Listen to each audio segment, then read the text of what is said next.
قطيون أبارسك أبو كالون إسا دب في ليدو تاتي إكلا ما بولتي جدا لا لا لا لا حياتك قوتو ما بعد واني كايوك أباتو أبون أدنا ما باسو bakka gahuu fi mul'atanii argamuu fi dhokatanii argamuu nama mudachiisa jechuudha. Kanaaf dargaggeessi akka isarraa barbaadamu argamuuf kaayyoo qabaatuun dirqama. Maalitti jirtaaf maaltu si jiraa beekuun dirqama. Dargaggeessi tokko amma ani injiinera ta'uu barbaada, ani piroofeesera ta'uu barbaada, doktora ta'uu barbaada yoo jedhe waan silaa karoorfete kan hojiitti hiikuun bareeda, dirqama taya. ليس الإيمان بالتمني ولا بالتحلي يعني. إيمان يكون هوين حلون انتو بيك هايسي أنا أما وصون صلاة وصو رب كذا وصو إبادان قون إيمانا أرقد أجتشون انتو وان سنقود وفيك أجيلاني ربك أجيلان جدان وفيك أجيلاني ربك أجيلان كايو كان كيسة تتافي قوتي وان سنتي جيتا كتتافي قودنا كمي وان سنتي جيتا Rabbi waa hundaafuu sababa nuu godhaa beekaa isin. Fakkeenyaaf ani osoo dhukkubni tokko natti argame osoo kiniinii fi marfeen fudhanne fayya yoo jedhe akkanumatti ta'e dogongora guddaa. Hin durooma yoo jedhe carraaquu qaba. Waa hundaafuu Rabbi sababa nuu godhuu kana keessatti kaayyoo kaayeeffanne san hujiin hiiknee galmaan gahuuf bakka yaanne ni geenna. Akka dargaggeessa islaamarraa barbaadamuuf kaayyoo ofii keessatti hujiitti hiikuun bakkaan isa gaha jedhee yaada. Maashaallah. Daawwattoonni keenya illee waan irraa hubachuudhaa qabdan waan dargaggummaa irratti haasa'u jira. Dargaggeessa fi dargaggummaa. Dargaggeessa jechuun anumaa nama akkiyyaa kana yaani nama jechuudha. Dargaggummaa jechuun garuu gadaa qabdi. Yeroo qabdi, daangaa qabdi, waan yeroo xiqqoo wayiitti dhuftee namarraa dabartu.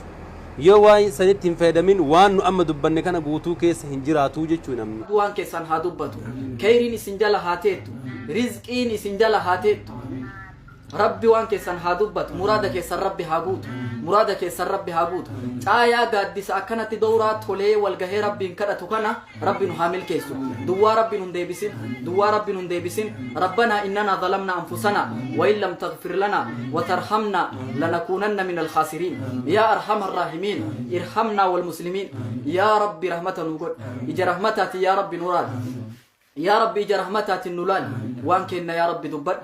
Rakkoo hedduu qabna.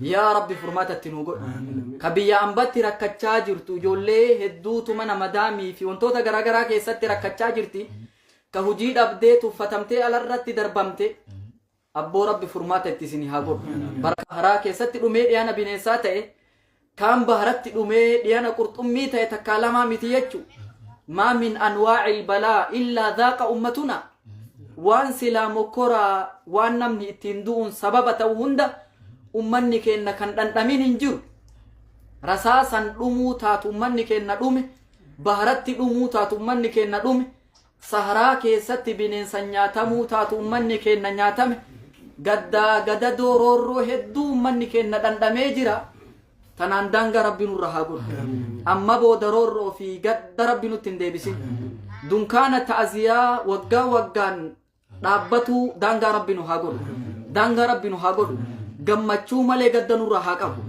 ka duuba jirtu dura rabbi si haa oofatu jalarraa gubbatti si haa ta'u hiyyummarraa durummatti si haa ta'u dhibderraa aafiyatti rabbi si haa ta'u amma booda ka dhukkubdee bakka kana jirtu kiniinii fi marfee daanga rabbi sirra haa godhu fayyaa taammaa rabbi si haa kennu rabbii yuunusiin dukkana sadii baase rakkoo ati keessa jirtu furmaata rabbii rakkoo keessaa si haa baasu rabbiin nabi ayyuubii dhukkuba waggaa meeqa inni itti dhukkubsataa ture keessaa furmaata godhee fayyise rabbi si haa fayyisu rabbiin muusaa fir'aauniin jalaa najaa baase rabbi waan ati sodaattu hunda najaa si haa baasu muraada keessan rabbi sini haa guutu ardhaa duniyaa milkii barakaa rabbi sini haa uffaqu nama arra sunnaa rasuulaa dhugee boru hawdii isaanii dhugu rabbi isin haa taayisu warra arraa bulmaanni isaanii quraana hadiisaa guyyaa boru caayaa gaaddisaa arshii rabbi jalatti kaafamuu isin maraa rabbi isin haa taayisu barakaa rabbi isin haa godhu muraada keessan rabbi isin haa guutu waan keessan rabbi haa dubbatu amiin jettanii rabbi irraan dhabina halkan hedaa milkii halkan takkaa jiruu keessanitti barakaa argattaniin beeyne rabbi sini haa kennu, rabbi sin haa waffaqu, rabbi sin haa waffaqu, muraada keessan rabbi haa guutu siniin jenna.